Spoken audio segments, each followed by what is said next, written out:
Uganda is under the rule of General Yoweri Museveni, a military dictator who's been ruling our country for 37 years. He gave up the life of a pop star to fight for a nation of 50 million and stand up for freedom around the world. You know, dictators always stand with each other. That is why mainly the dictators in Africa outrightly supported Putin. The leader of Uganda's democratic opposition. The regime forced him into exile.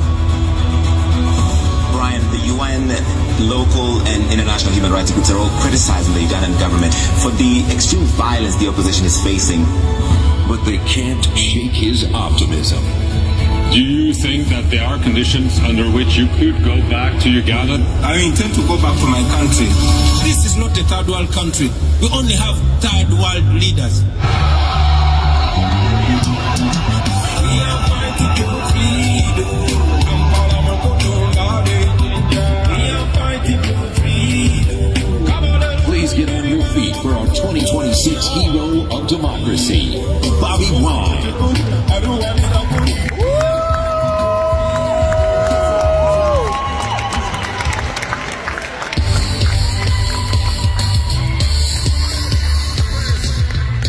Still not silenced. When I demand for my rights, they label me a rebel. Anyway, I'm not a criminal. I swear I'm not a criminal. Being political don't make me criminal. I swear I'm not a criminal. Speaking out don't make me know. This is a message to the world government, expressing what's exactly on the Ugandans' minds. I say we are fighting for freedom. Freedom, Tabesi, voice of my freedom. We are fighting for freedom.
everything will be right.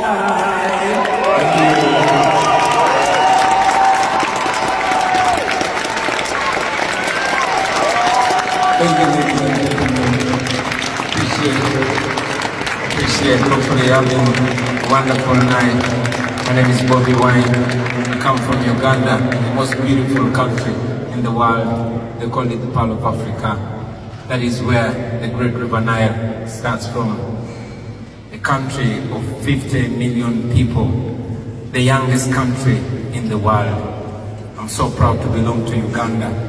Wonderful country, but miserable because it's under the subjugation of General Yoweri Museveni since 1986.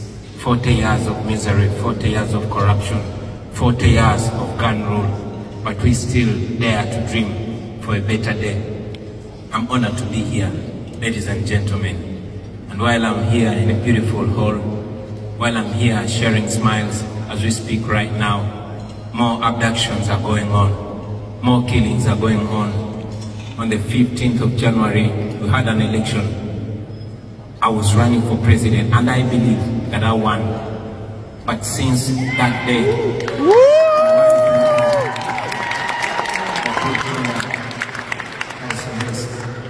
I managed to escape. But again, we celebrate. While I'm here, I'm representing the people of Uganda. I'm not here as an exilee, no. I'm here as a spokesperson for a country called Uganda. A country of people that refuse to give up, that dream against dreaming, that hope against hope. While I'm here, I know that we have people that are suffering, but most importantly, allow me to use this opportunity to speak about the women of Uganda.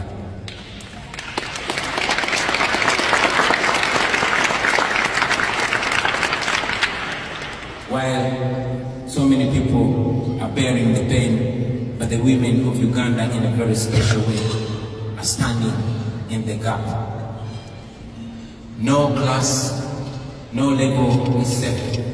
From the woman that sells in the market, right to the new First Lady of Uganda, my own wife, who was raided on the 23rd of January, beaten up by more than 70 soldiers that broke into my house, stripped my wife naked as they filmed, and General Muhoozi Kainerugaba, who is the Chief of Defense Forces and son of General Museveni, who is the President of Uganda, tweets naked pictures of our comrades, tweets subjugated pictures of my wife with pride, celebrating that he's winning. But not just my wife, the strong women that go up to paying the ultimate price.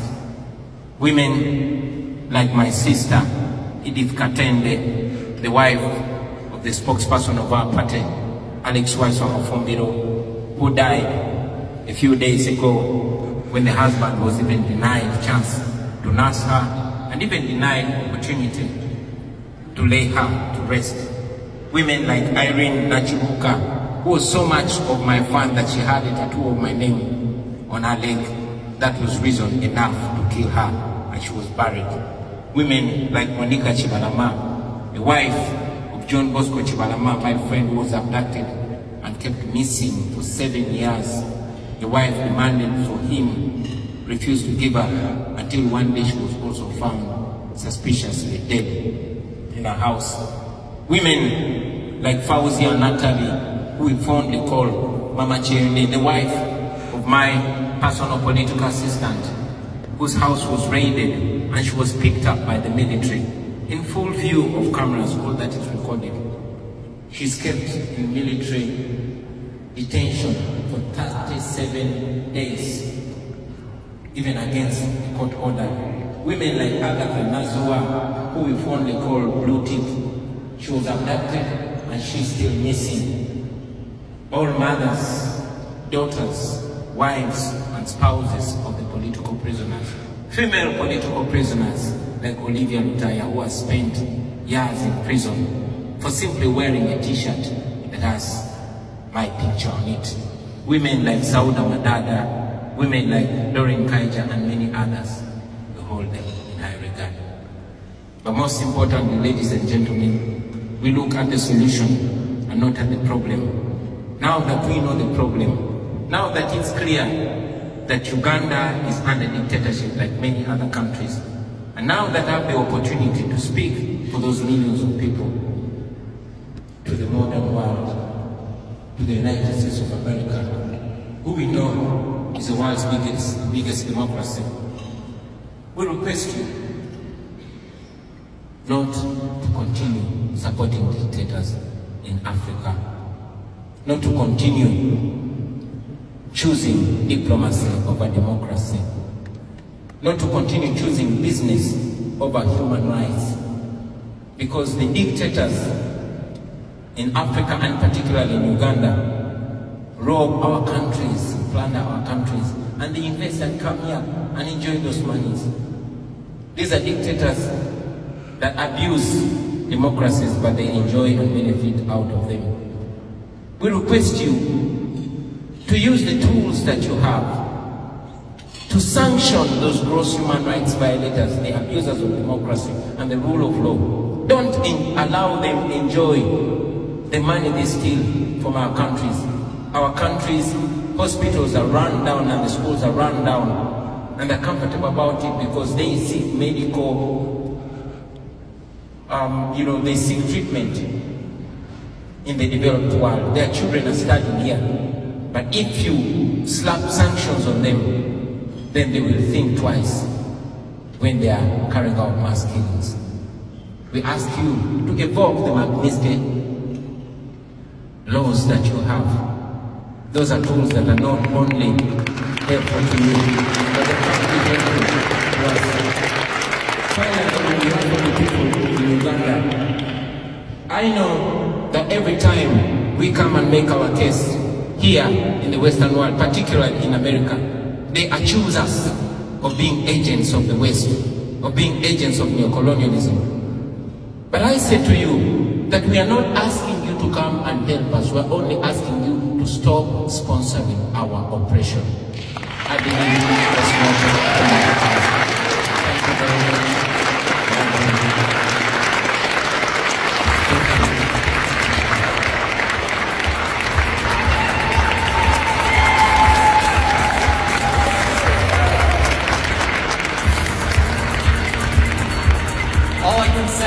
All I can say is that on behalf of the Renew Democracy Initiative, we are truly honored to be able to recognize Bobi Wine here today. Thank you, Bobi.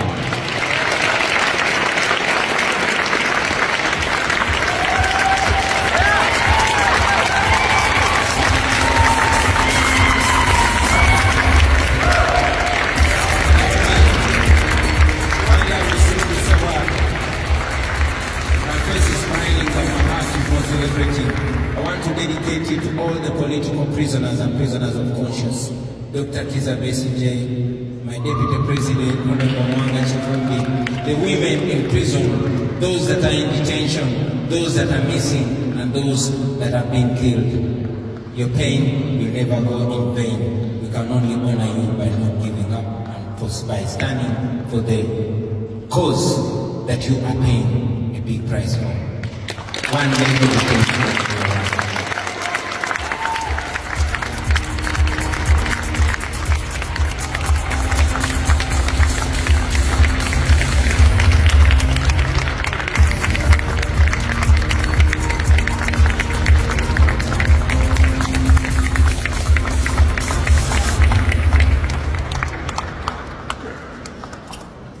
That was incredible. I will never, ever, ever experience after-dinner programming in a gala again.